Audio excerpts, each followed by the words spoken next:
Hello everyone. Today we'll be talking about the Tory Lanez and Megan Thee Stallion court case.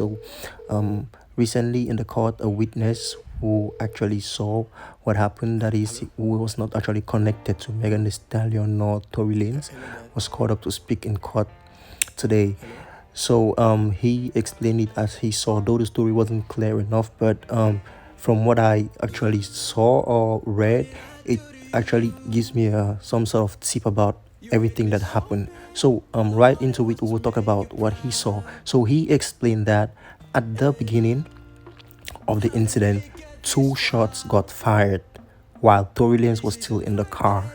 So after the two shots got fired, firstly the two ladies were fighting. That is Kelsey and Megan Thee Stallion. So they got out of the car.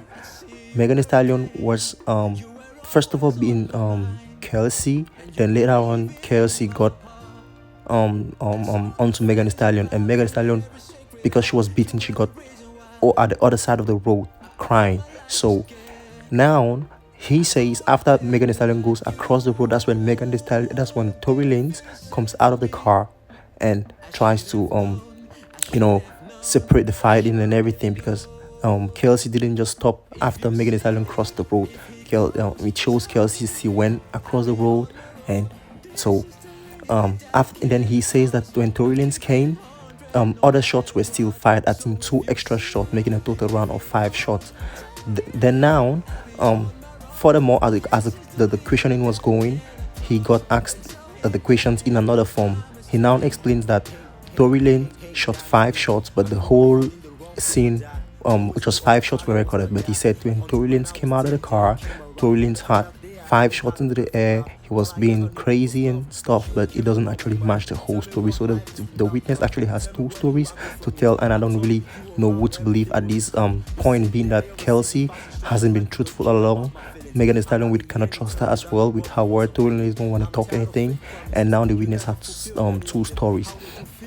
So from what he says, the guard, Tory Lanez's bodyguard, separated them, which who was the most sober one, and but from the way I actually see it, it means the shots got fired, 2 shots got fired, or 3 got fired. Tory Lanez came to separate the fight, then maybe some other 2 shots got fired again.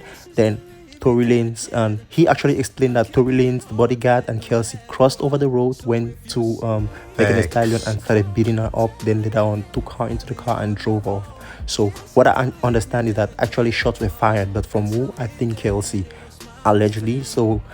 But after the shots were fired, they still had to beat Megan Thee Stallion because of her behavior throughout the whole night. So because the whole night we can tell Megan Thee Stallion was drunk, she was being crazy, she was being childish and everything. So that's the only thing Megan Thee Stallion did the whole night, being jealous, childish and everything.